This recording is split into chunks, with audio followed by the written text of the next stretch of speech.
600 millones de colisiones por segundo. 600 millones de colisiones por segundo. Eso genera muchísima data y ya vamos a volver a eso en unos minutos. Entonces, ya hablamos de qué es lo que aceleramos. Ahora, ¿cuáles son nuestros motores? Bueno, resulta que nuestros motores son los campos eléctricos. A ver, recordemos las clases, los campos eléctricos hacen que podamos acelerar las partículas cargadas, ¿sí? Y entonces lo que hacemos normalmente es que tenemos campos eléctricos que cambian de positivo a negativo a una frecuencia determinada. Y eso va arrastrando las partículas cargadas hacia adelante a lo largo del acelerador. ¿Okay? Los ingenieros del SAR controlan la frecuencia de cambio para garantizar que las partículas no se aceleran en un flujo continuo, sino que se crean esos paquetes de lo que estábamos hablando. Entonces, básicamente, nuestro motor va a ser campos eléctricos que vamos a crear con unos, eh, con eso, con unos sistemas que se llaman sistemas de radiofrecuencia. Esos son nuestros motores. Y después, ¿quiénes son nuestros volantes? Bueno, así como los campos eléctricos son nuestros motores, los campos magnéticos son nuestros volantes. Porque recuerden que si nosotros tenemos una partícula cargada, sin un campo magnético, la partícula va a ir recta, ¿sí? Pero nuestro acelerador tiene una forma que es circular, es un anillo de 27 kilómetros de circunferencia. Entonces, para poder hacer que la partícula cargada, en este caso los protones, sigan esa trayectoria circular, nosotros aplicamos campos magnéticos. Entonces, los campos magnéticos van a ser nuestros volantes en esta analogía de un coche, de un carro, de una máquina. Eh, Utilizamos dipolos magnéticos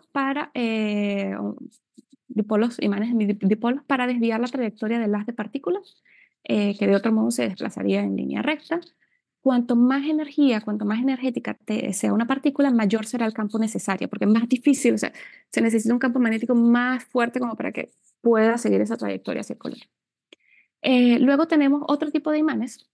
Bueno, algo para decirles algo rápido. Hay 1.232 dipolos en total en este anillo de 27 kilómetros de circunferencia. 1.232. Y acá tenemos en esta figura azul a mano derecha, en la parte de abajo, ven uno de esos dipolos. Entonces tenemos 1.232 de estos dipolos a lo largo de los 27 kilómetros de circunferencia. Luego tenemos otro tipo de imanes que son los imanes cuadrupolares que se utilizan para enfocar estos paquetes de protones. En algún momento cuando van a chocar necesitamos enfocarlos en, en la menor distancia posible para garantizar o maximizar la probabilidad de tener colisiones, de que se encuentren los que vienen en direcciones diversas. Entonces nosotros, como ustedes podrán imaginar, los protones normalmente cuando van en este viaje, ellos tienden, porque son partículas que tienen la misma carga, entonces ellos tienden a separarse por repulsión de la misma carga. Entonces nosotros utilizamos los imanes cuadrupolares para volver a hacer que estos protones se acerquen, ¿ok? Y finalmente, las colisiones de los aceleradores pueden producirse contra un objetivo fijo o pueden hacerse entre dos haces de partículas. Entre dos haces de partículas normalmente cuando son aceleradores circulares, pero nosotros también podemos tener aceleradores completamente lineales, entonces las partículas van a chocar contra un objetivo fijo, contra un target fijo. Entonces, en general, nosotros tendríamos aproximadamente más de 9.300 imanes que son los volantes dentro del LHC, dentro de este experimento, dentro de esta máquina. Y finalmente, ¿cuál es la carretera? ¿O cómo es la carretera en la que viajan esos protones o esas partículas? Bueno, si nosotros vemos lo que ven acá en la foto en la parte de atrás es una vista, es una foto de lo que es el anillo. Pues es muy grande, son 27 kilómetros, pero eso tiene una pequeña curvatura. Es difícil de ver, pero sí hacia el final uno ya empieza a ver esa curvatura de la carretera en la que van los protones. Adentro tenemos dos tubos en los que por un tubo van los protones en una dirección y por el otro tubo vienen en la otra dirección. Si lo ven acá, por ejemplo, en esta, no sé si ustedes pueden ver mi ratón acá, es la parte de abajo a la derecha, tienen una foto y acá pueden ver los dos tubos. Sí, se ve. Por donde, perfecto. Excelente. Y estos dos tubos es más vacío, o sea, dentro de estos tubos, el espacio, lo que hay allí es más vacío que el espacio exterior. De hecho, la presión en el anillo es 10 veces menos que alrededor de la Luna. Para darles números, son 10 a la menos 15 milibar. Entonces, tiene sentido porque nosotros no queremos que haya nada en esos tubos para que los protones puedan tener un viaje sin problemas. Porque si nosotros tenemos otras partículas o tenemos polvo o tenemos sí, otras partículas, pues los protones van a chocar con esas partículas. Entonces, para nosotros lo importante es que haya un vacío dentro de esos tubos. Y el vacío es más vacío que el espacio exterior, lo que logramos en esos tubos. También esa carretera es más fría que el espacio exterior. De hecho, el LHC está a unos 1,9 grados sobre el cero absoluto, son menos 271 grados centígrados, mientras que el espacio exterior está a menos 270 grados centígrados. ¿Por qué necesitamos que sea tan frío? Porque la mayoría de los imanes que nosotros utilizamos son superconductores. Los imanes superconductores funcionan a temperaturas bajas. También las cavidades de radiofrecuencia necesitan trabajar a temperaturas muy bajas. Entonces, por eso es que esa carretera donde viajan los protones es más fría que el espacio exterior. Ahora, déjenme ver un poco acá. Perfecto. Entonces, ¿qué es lo que pasa en esas colisiones? Bueno, ustedes recuerdan la famosa fórmula de Einstein, que hay una relación entre la energía y la masa. La energía es igual a la masa multiplicada por la velocidad de la luz al cuadrado. Entonces, hay esta relación entre masa y energía. Nosotros hacemos colisionar estas partículas en un punto de colisión a muy, muy, muy altas energías. Esa energía se transforma en diferentes partículas. Eh, Esas partículas o la producción de esas partículas tienen diferentes probabilidades. ¿Okay? La probabilidad de que se produzca una partícula es diferente que la probabilidad de que se produzca otra partícula. Nosotros, como físicos, estudiando esta área en particular, lo que queremos es tener como una fotografía de qué es lo que pasa en la colisión, qué se produce en la colisión. Sería genial que yo pudiera tomar como mi celular y tomarle una foto y ver qué es lo que pasa, qué son las partículas que salen de esa colisión. No es tan fácil, pero casi. Nosotros podríamos decir que lo que utilizamos es una analogía muy, muy simplística de lo que es toda de lo que es todo lo que hacemos para tomar esa fotografía, pero digamos que podamos tomar esa fotografía. Y a través de esa fotografía nosotros vamos a poder medir varias, varias, varias cantidades importantes de esas partículas que se producen.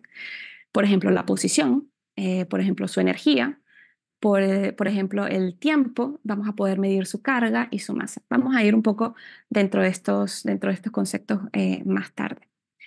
Por ahora, lo que quiero hablarles es qué es lo que se produce en esas colisiones, cuáles son esas partículas de las que yo estoy hablando acá y las que vamos a estar hablando a lo largo de la semana. Entonces, ya hablábamos, los átomos están hechos de electrones y un núcleo que tiene, dentro del núcleo hay protones, neutrones, pues resulta que hay cosas inclusive más pequeñas que eso. Dentro de los protones y los neutrones están hechos de partículas más pequeñas que se llaman quarks y gluones. Entonces, nosotros podemos decir que este círculo que ustedes ven acá es el círculo de partículas, hasta ahora sabemos o hasta ahora pensamos que son las partículas fundamentales, que son los bloques fundamentales para crear la materia y todo lo que vemos a nuestro alrededor. Entonces vamos a ver qué es lo que tenemos acá. Tenemos en la parte externa, la parte azul, en el anillo exterior, tenemos lo que llamamos las partículas de materia. Las partículas de materia eh, son en particular estos quarks que se llaman down y up. Cuando nosotros hacemos diferentes combinaciones de estos quarks, nosotros podemos crear los protones y los neutrones. Entonces son partículas de materia, son lo que vemos normalmente. O sea, todo, la mesa, el pizarrón que tengo atrás, todos estamos hechos de estas partículas de materia. También tenemos otras que reconocemos fácilmente en la parte de abajo. Por ejemplo, los electrones. Los electrones son parte de nuestra vida diaria. Y tenemos otras partículas que son como el muón y el tau, que también tienen características similares al electrón, pero tienen masas más pesadas, son masas más grandes. Luego tenemos el círculo que está en el medio, que está como en amarillo, es lo que llamamos las partículas de fuerza. Estas son partículas que nos permiten estudiar o hacer transferencia entre las partículas, que las partículas interactúan a través de una fuerza. Entonces, acá tenemos una que para nosotros es algo que es muy, que es muy de nuestra vida diaria, que es el fotón. Entonces, el fotón es la partícula la partícula de fuerza relacionada a la fuerza electromagnética. ¿Ok? Es la manera en que interactúan las partículas a través de la fuerza electromagnética. Tenemos también otras dos fuerzas que, que están, que se consideran acá dentro de la física de partículas, que es la fuerza fuerte y la fuerza débil.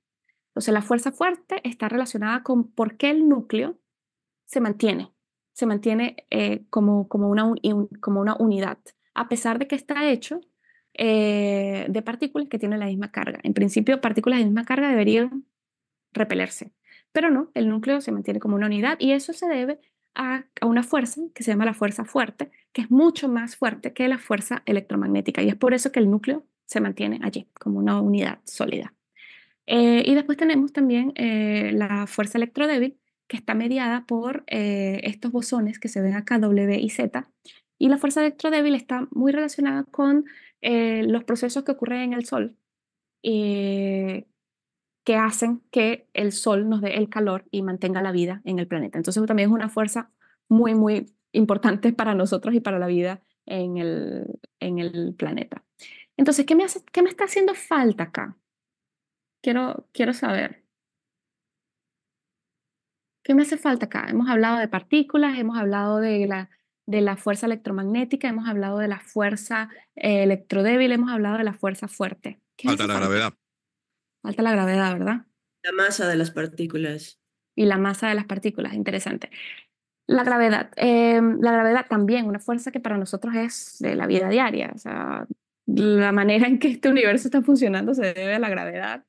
Eh, no está incluida acá en este modelo. Es cierto también que para el tipo de procesos y a las escalas en las que nosotros estamos trabajando dentro de la física de partículas, no sería una fuerza que importa, porque es muy débil en comparación con las otras fuerzas que tenemos. Entonces, sus efectos no son tan importantes en el tipo de estudios que nosotros estamos haciendo, pero es una fuerza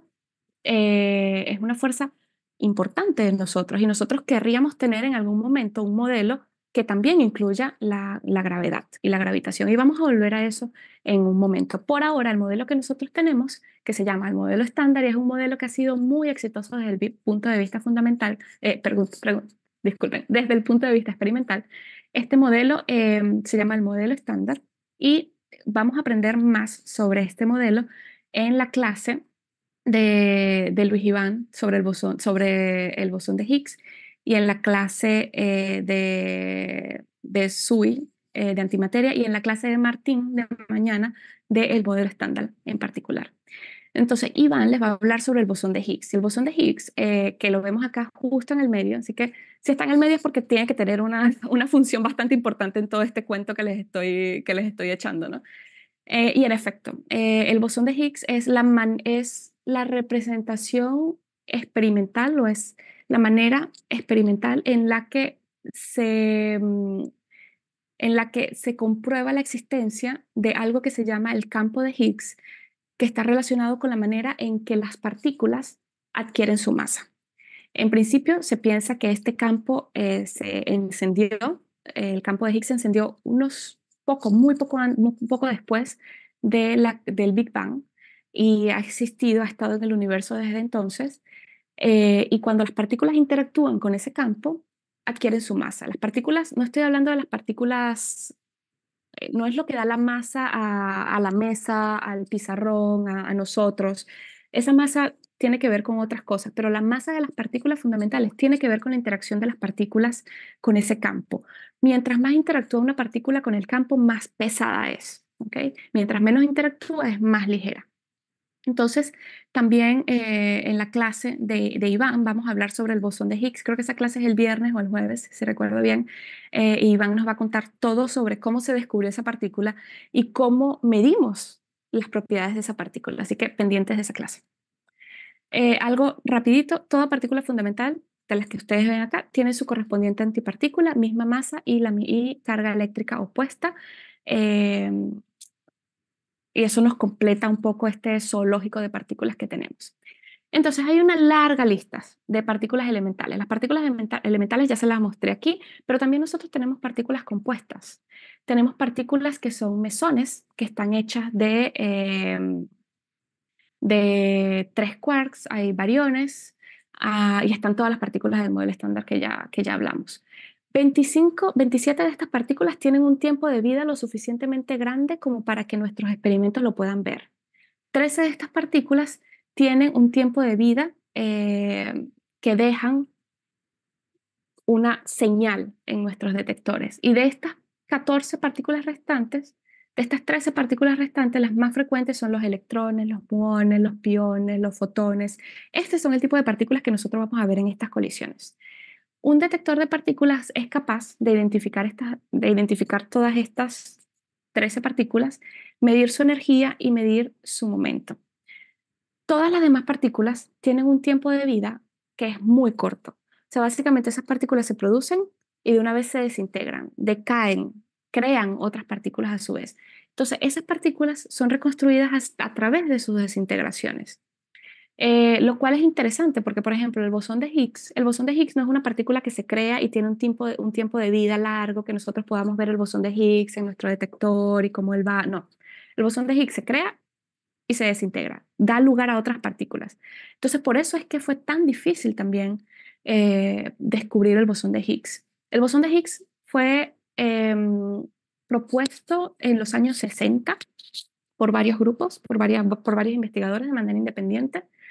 Y por eso es que yo les mencionaba acá que se llama bosón de Broad, Engler, Higgs. Estos son de hecho 3 investigadores diferentes que más o menos en el mismo tiempo dijeron debe existir este campo.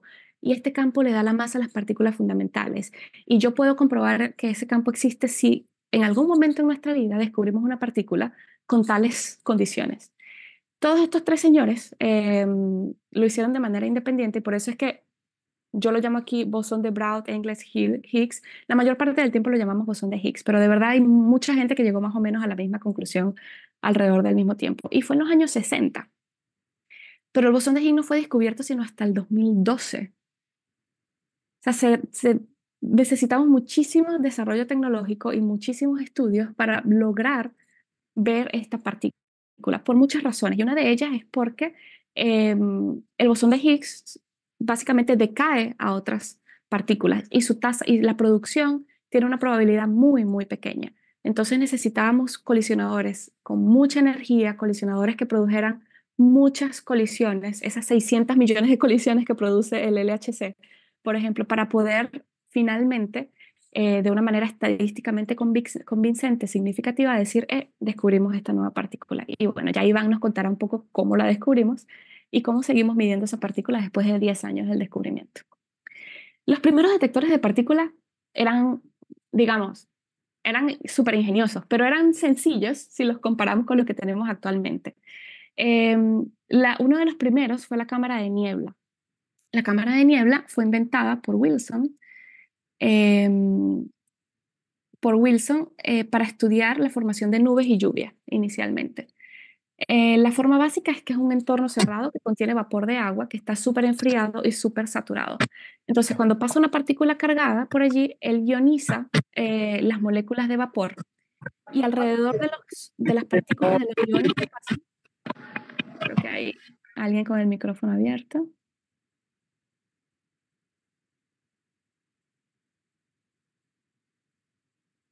Ya, perfecto. Cuando pasa la partícula o alrededor de los iones se forman eh, unas pequeñas gotas de líquido debido a ese vapor de agua que está súper enfriado y súper saturado. Entonces, básicamente el paso de las partículas va produciendo como una traza, una estela de estas gotas de líquido que se pueden ver, que se pueden fotografiar.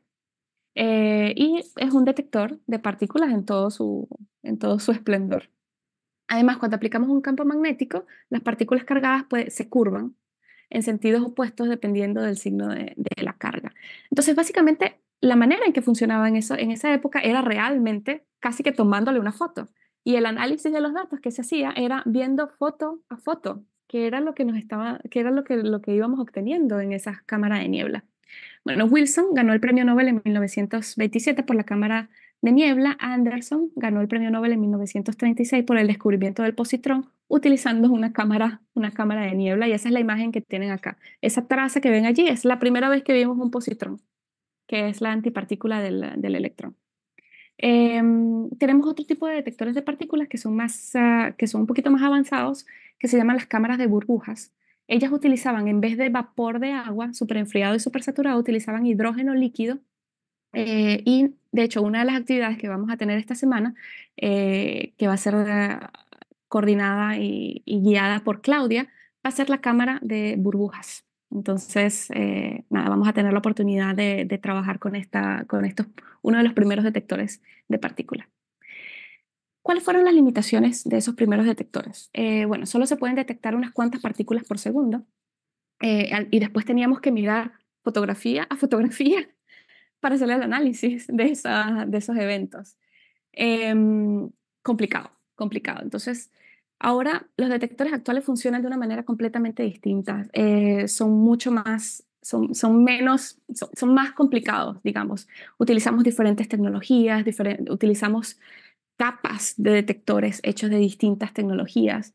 ¿Y por qué? Porque, bueno, las condiciones de los estudios de física de partículas en la actualidad son muy distintas a las que teníamos en el inicio.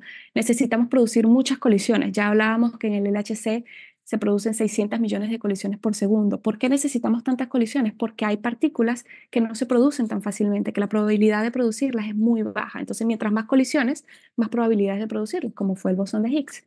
Deben producir señales muy rápidas porque tenemos muchas colisiones cada 25 nanosegundos. Entonces, necesitamos que el detector sea capaz de medir de manera muy rápida y de darnos una visión y una imagen de lo que está pasando de manera muy, muy rápida, cada 25 nanosegundos.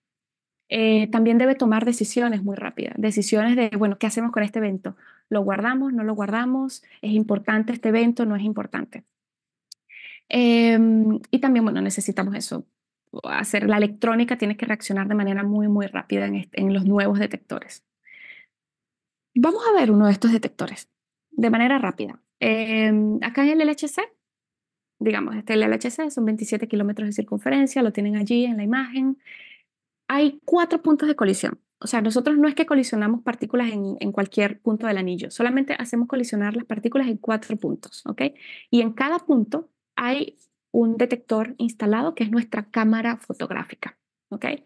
Hay un detector que se llama CMS, hay otro detector que se llama ALICE, hay otro detector que se llama LHCb y hay otro detector que se llama Atlas, el experimento Atlas. Las colisiones ocurren en el centro de estos detectores.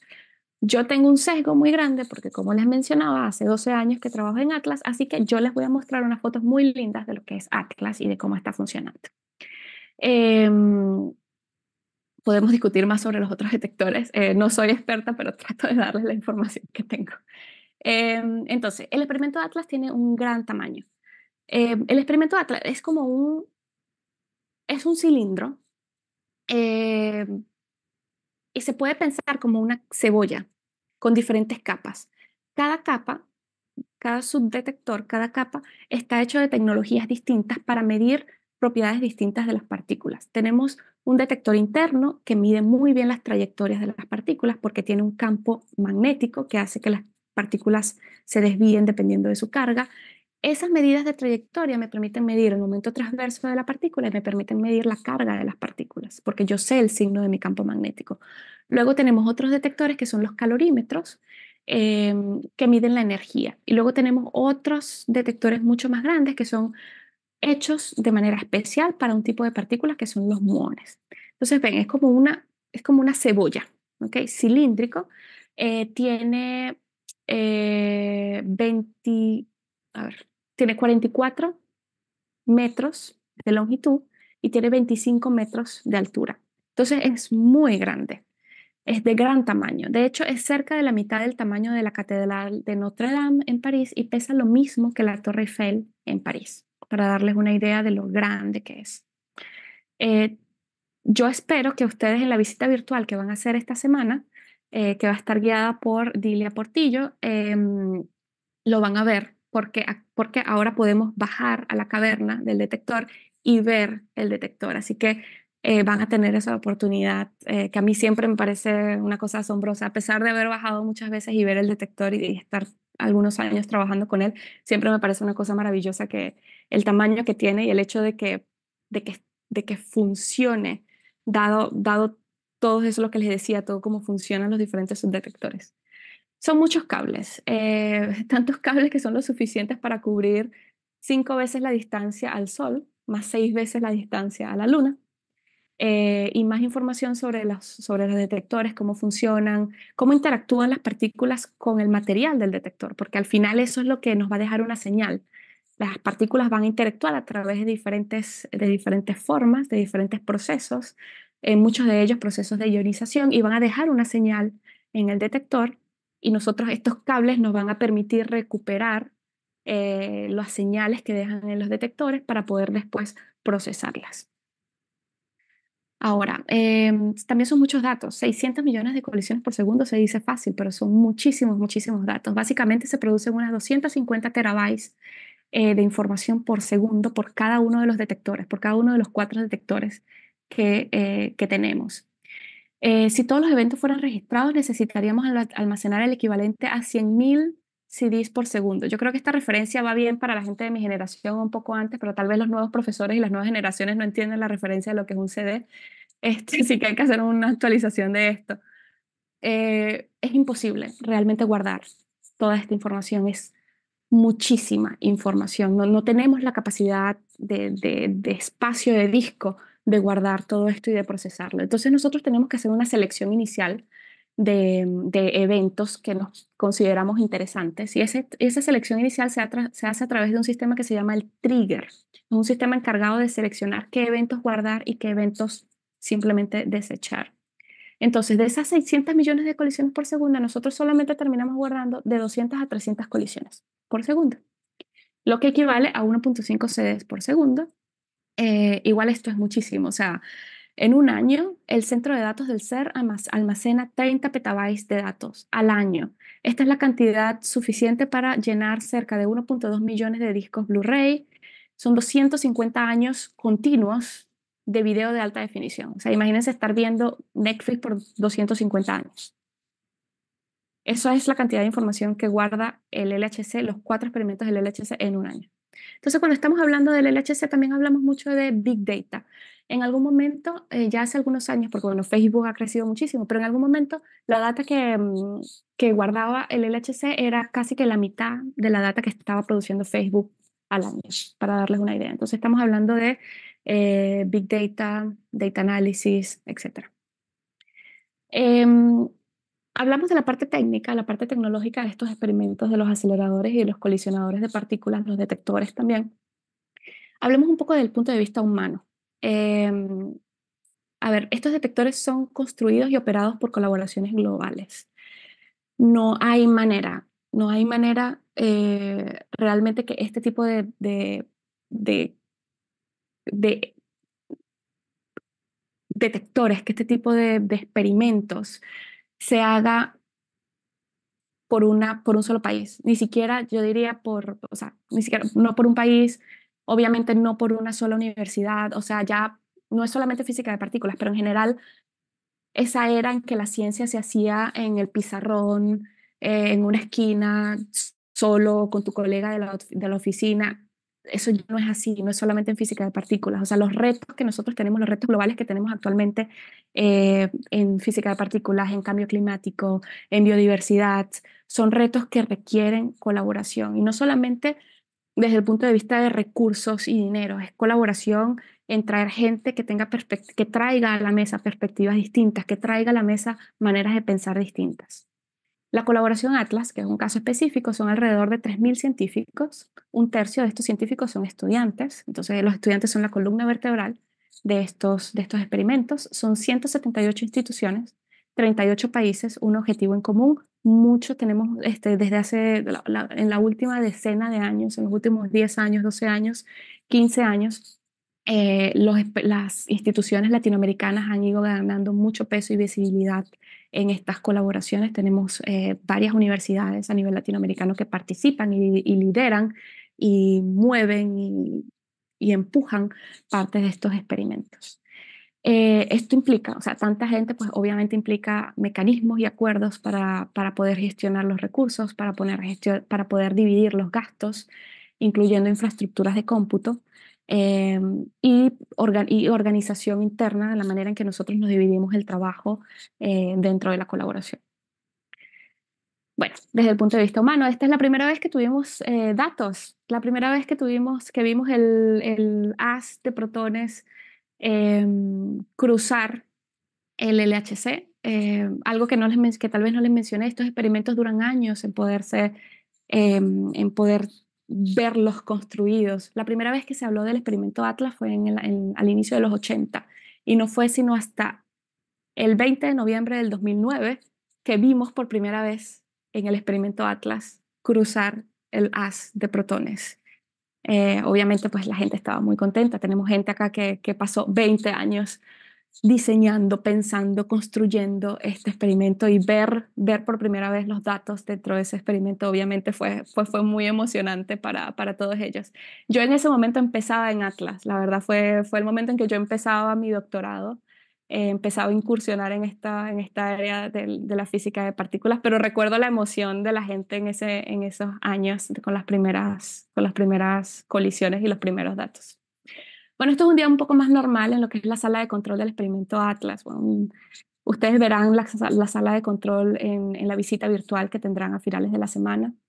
Y bueno, un día normal o el día a día normal de un físico, física de partículas, pues puede implicar varias actividades. Hay gente que trabaja mucho en los análisis de datos, hay gente que trabaja más en el desarrollo de detectores o en las operaciones del detector que tenemos actualmente. O hay gente que trabaja en varias cosas al mismo tiempo. Entonces, bueno, el día a día puede variar bastante. Y bueno, aquí esto es la fórmula del universo, de manera un poco, esto es básicamente el lagrangiano o la fórmula del modelo estándar del que hablábamos anteriormente. Algo un poco más sencillo, una manera mucho más simplificada de escribir esta fórmula del universo del modelo estándar sería de esta manera, donde la primera línea nos describe las fuerzas, de nuevo, electromagnética fuerte y electrodébil, porque la gravitación no se incluye en el modelo estándar. La segunda línea nos hablan sobre cómo las fuerzas actúan sobre la materia. La tercera línea sobre cómo las partículas obtienen la masa. O sea, esa tercera línea está relacionada eh, con esa tercera línea y la cuarta línea sobre cómo funciona el bosón de Higgs, básicamente. Y ha sido, como les decía, un modelo muy exitoso. Esto no nos vayamos en los detalles de esta gráfica, pero básicamente esta gráfica nos muestra varios procesos, varias producción de partículas que son predichas por el modelo estándar y nos muestra la predicción del modelo estándar en colores y los círculos que están abiertos son las medidas en datos que se han hecho en el LHC. Y como vemos, la mayor parte de los procesos concuerdan muy bien, la mayor parte del tiempo la data concuerda muy bien con las predicciones del modelo. Entonces podemos decir que es un modelo muy exitoso. Un modelo exitoso cuando tenemos procesos con probabilidades de ser producido con varios órdenes de magnitud. Si vemos acá, esta escala es logarítmica, así que es impresionante lo bien que está funcionando ese modelo. Lo cual es un poco decepcionante hasta cierto punto. ¿Por qué? Porque, a ver, el modelo nos dice mucho, o sea, el modelo nos cuenta de las partículas fundamentales que tenemos y cómo interactúan entre sí. O sea, nos permite de verdad ya una comprensión bastante profunda lo que vemos en nuestro día a día en el universo, pero no lo explica todo y sabemos que no lo explica todo. Hay algunas preguntas con respuesta y ustedes mismos me dijeron una de ellas. ¿La gravitación? ¿Dónde está la gravitación? Nos gustaría tener un modelo que unifique todas las fuerzas conocidas. Otra cosa que muy probablemente ustedes han escuchado, y si no, pues les voy a contar. 5% del universo es solamente materia visible. 5% del universo. O sea, lo que nosotros vemos, materia que interactúa con la luz, con la fuerza electromagnética, es solo 5%, es lo que llamamos materia ordinaria. Entonces, ¿de qué está hecho el resto del universo?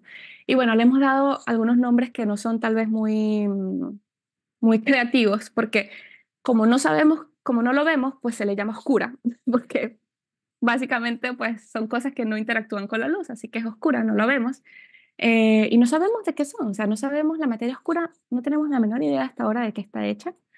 Realmente, o sea, desde el punto de vista experimental no sabemos de qué está hecha. Y hay muchas otras preguntas que no tienen respuesta, como por ejemplo, si ustedes recuerdan cuando hablamos de la historia del universo, hablábamos que al inicio del universo había materia y antimateria, y no hay razón por la cual eh, no existiera la misma, o debía existir la misma cantidad de materia y antimateria al origen del universo. Pero ¿qué ha pasado? Que ahora solamente vemos materia. Producir antimateria no es tan fácil. Entonces, hay varios experimentos en el CERN que trabajan en esa dirección también. Entonces, explicar esa asimetría que hay entre materia y antimateria es algo que nos gustaría entender. O sea, ¿qué fue lo que pasó en la evolución de ese universo que hasta ahora, pues ahora la mayor parte del tiempo solamente vemos materia? O sea, ¿qué fue lo que pasó? ¿Qué creó esa asimetría? Entonces, bueno, hay varias cosas, como yo les dije, yo les vengo a contar lo que sé, pero también lo que no sabemos. Y sabemos que hay cosas para las cuales no tenemos respuestas. Esperamos que el modelo estándar sea como, explique una parte, sea como una aproximación de una teoría más general, una teoría que explique todo y bueno, que el modelo estándar sea como una aproximación en un espacio de fase pequeñito, tal vez. Y la pregunta es, bueno, ¿nos permitirá el LHC y las escalas a la energía en las que estamos funcionando probar los límites de esa teoría? Es una pregunta abierta. Em, a ver, entonces, los físicos somos exploradores. Ya yo les he hablado un poco de lo que hemos hecho desde el punto de vista de física experimental y yo espero que les haya generado la suficiente curiosidad como para seguir en esta dirección y averiguando más, aprendiendo más, porque de verdad hay muchas cosas que aprender y estoy segura que en la mayoría de sus países hay gente con la cual podemos seguir estas discusiones. Pero no solamente los físicos experimentales son exploradores, los físicos teóricos eh, se han dado a la tarea maravillosa de crear varios modelos para tratar de dar respuestas a estas preguntas. Hay muchísimos modelos. Esto es simplemente como un esquema de varias de las teorías que se han creado. Y me da mucha risa porque en algunas partes vemos inclusive como hay partes en las que no hemos pensado. O sea, hay pedazos todavía que no hay teorías que podamos tal vez que las dejamos allí libres para ver qué nuevas ideas hay. Y un poco la idea es de todas estas teorías, ¿cuáles podemos probar en el LHC? O sea, a las energías a las que estamos corriendo actualmente en el LHC, cuáles podemos testear, cuáles podemos probar, cuáles podemos estudiar? Y seguiremos haciendo exploración con conocidos conocidos. Esto quiere decir midiendo el modelo estándar, porque puede ser que hayan procesos predichos por el modelo estándar que cuando los midamos en la data resulta que no coinciden con el modelo estándar. Y esto sería un indicio de que, bueno, tal vez hay parte del modelo estándar que no funciona tan bien. Sería un indicio de seguir investigando por ese lado. Hay conocidos desconocidos que también tenemos que explorar y los conocidos desconocidos es, por ejemplo, la materia oscura, porque es conocida, o sea, en el sentido de que hay medidas indirectas de que existe, pero es desconocida en el sentido de que no tenemos la menor idea de qué está compuesta esa materia oscura. Entonces, un conocido desconocido. Pero pueden haber inclusive desconocidos desconocidos y allí es mucho más difícil el trabajo porque, a ver, sé que no sé, básicamente, no sé. Es complicado. Entonces, bueno, la mayor parte del trabajo va a ser seguir esa exploración. Es una exploración que tiene muchísimos años, que nos ha llevado a varios descubrimientos, que nos ha llevado a desarrollo de tecnologías y que esperamos que nos siga por los próximos años, que nos sigan trayendo ese tipo de beneficios. Porque la nueva física puede aparecer ahora o tal vez puede aparecer en varios años de exploración. Y nosotros no decidimos dónde aparecerán nuevas partículas o no decidimos dónde aparecerá la nueva física, pero sí decidimos seguir explorando. El LHC tiene un tiempo de vida que en principio debería llegar hasta el 2040, más o menos. Nosotros apenas estamos acá, en el 2024, empezando el 2024. Así que, bueno, ya hay varios años de desarrollo de recolección y análisis de datos. pero todavía faltan varios años más. Nosotros seguiremos mejorando nuestras técnicas, aprovechando las nuevas tecnologías y colaborando con la industria eh, para aprovechar al máximo los datos que se recogen en el LHC. Entonces, yo quiero dedicar un par de minutos, sé que voy un poco tarde, disculpa, Ana Luisa, eh, para hablar sobre el desarrollo y la transferencia tecnológica, porque hay muchísimo de eso en nuestros experimentos. ¿Sabes? Todos estos experimentos nos revelan misterios de la naturaleza, pero también nos llevan al límite de lo que podemos construir, hacer y medir. Y quiero darles solamente algunos ejemplos del desarrollo y la transferencia tecnológica que se han dado en este tipo de experimentos. Por ejemplo, hadronterapia. O sea, más de 100.000 pacientes con cáncer son tratados en todo el mundo en 45 instalaciones con hadronterapia. Hadronterapia son terapias de cáncer que utilizan básicamente protones, o perdón, hadrones, que son terapias que hacen menos daño al tejido que está alrededor del cáncer. Se puede controlar mejor la dosis de energía que le va a llegar. Entonces es maravilloso y utilizan las mismas técnicas de aceleración que utilizamos nosotros en el CERN. En el CERN hay varias startups y hay varias consultoras que trabajan con hadronterapia y que trabajan con estas instalaciones para darles consultancy, sí, en este sentido. También sensores de imaginería médica. Aquí les doy una imagen que fue hecha por la startup Mars, que es una de las startups que está asociada al CERN, porque el CERN tiene un departamento de desarrollo tecnológico y de transferencia tecnológica y ellos apoyan mucho las startups. Y esta imagen a mí me parece maravillosa. O sea, es alguien que tiene un reloj y se ve la imagen maravillosa. Bueno, una que es más común que la mayoría de la gente menciona, entonces yo tengo que mencionarla, es el hecho que el protocolo de comunicación WWW fue inventado en el CERN en 1989, dada la necesidad de los investigadores y las investigadoras de compartir información en diferentes universidades y dada la naturaleza internacional de estas colaboraciones. Y de nuevo, yo también les mencionaba que muchos de los análisis de datos que nosotros utilizamos son big data y son machine learning y utilizamos muchísimo inteligencia artificial. Entonces, también gran parte de la gente que trabaja acá desarrolla estas habilidades y estos skills. Mucha de la gente que trabaja en investigación con nosotros luego va a trabajar en industria y trae esta mentalidad, trae esta manera de pensar, trae estas skills también a la industria, lo cual es muy importante. Y bueno, ¿qué pasa si no encontramos las respuestas? Pues nos toca también preguntarnos, y es parte del trabajo que se hace día a día, preguntar si estamos haciendo las preguntas correctas, porque tal vez necesitemos ojos nuevos, tal vez necesitamos gente que venga con una manera de pensar distinta, con ideas distintas, gente bien formada, gente en el cual nuestros países haya puesto un esfuerzo en hacer desarrollo de capacidades en estas nuevas generaciones. Y bueno, ustedes como profesores en nuestros institutos a nivel latinoamericano son fundamentales en el desarrollo de estas nuevas generaciones, son fundamentales en formar a esas nuevas generaciones que estarán en el futuro, tal vez trabajando en los detectores de partículas o trabajando en cambio climático, trabajando en otras cosas, pero que vengan siempre con esta idea de utilizar los datos, de hacerse preguntas, de hacerse hipótesis y utilizar datos para probar esas hipótesis, que vengan con un pensamiento de crítico, de científico. Entonces yo a ustedes no les pido que a todos los vuelvan físicos de partículas, aunque me encantaría, pero les pido eso, que trabajen con los estudiantes en eso, en el desarrollo de pensamiento crítico y de pensamiento científico, porque al final eso es lo que necesitamos en cualquier nivel, bien sea en ciencia, bien sea en industria, bien sea a nivel de gobierno. Entonces, bueno, muchísimas gracias.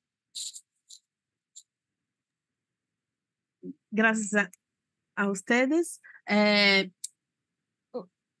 Tenemos unos minutos para algunas preguntas, si alguien tenga.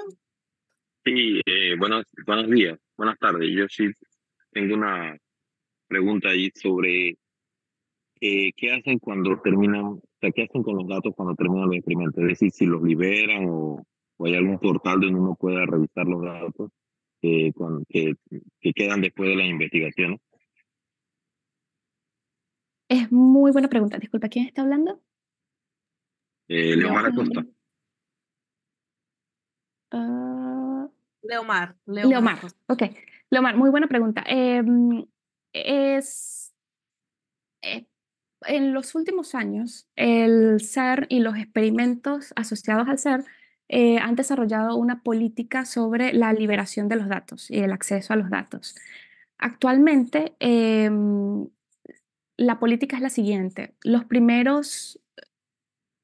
Durante los primeros 5 años después de la toma de datos, los datos están cerrados para la colaboración, para tener la oportunidad de desarrollar las herramientas, de hacer los análisis de datos. Después de 5 años, los datos empiezan a abrirse, a ponerse, hay una, ya, Ana Luisa, ya tal vez yo después te pueda pasar ese link, pero hay un link donde está el Open Data, datos abiertos, el portal de datos abiertos del LHC, donde ya hay algunos datos del experimento CMS, hay algunos datos de Atlas, del experimento Atlas, pero más para educación, que podría ser muy interesante para ustedes, porque son datos que vienen con una serie de herramientas y una serie de instrucciones de cómo hacer un análisis de datos a nivel de liceos, por ejemplo, o a nivel de universidades básico. Entonces, Ana Luisa, yo te voy a pasar eso para que lo compartas después. Pero esa es la política, o sea, los primeros 5 años es cerrado, se maneja por la colaboración y después de 5 años, en principio, las colaboraciones deben abrir los datos. Y hay muchísima discusión sobre lo que es hacer ciencia abierta con estas colaboraciones y cómo compartir los datos. Maya, Muchas gracias. Maya, ¿quieres preguntar? Podemos hacer una pregunta más. Maya tenía su mano, pero no sé, no la veo. Ella está diciendo que no. Ah, no, entonces que está bien. Eh, entonces que voy a agradecer a Reina, a Beatriz. Beatriz tiene una pregunta, entonces que puede hacerlo. Sí, hola, perdón. Hola. Hola, excelente plática, me entusiasmó mucho. Quisiera tener esa capacidad de transmitirle a mis estudiantes esta emoción, esta claridad.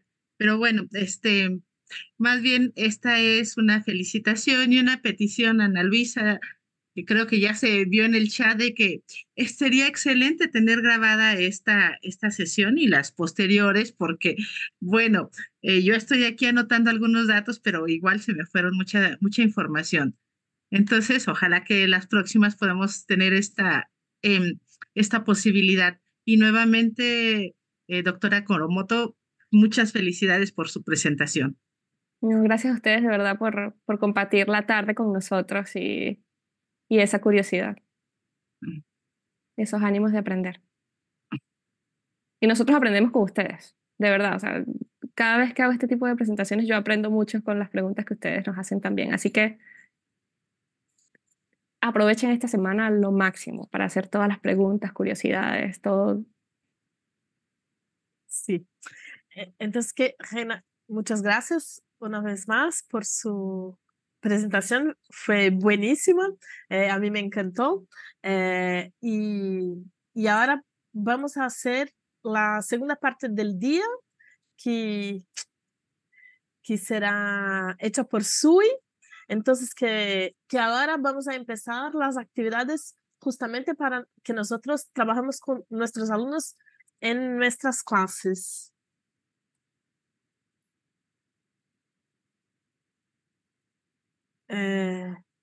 No sé o que es Beamer. No sé o que Me es. parece que se refiere a la presentación. Ah, que quieres la presentación. Ah, después de... Ah, pronto. Iría decir que voy a escribir a Reina, pero ella ya habló aquí en el chat. Voy a enviar el archivo y después envío para ustedes junto con todos los archivos que vamos a usar en esta semana. Acerca de las grabaciones, no grabamos los talleres porque son más prácticos y así no grabamos.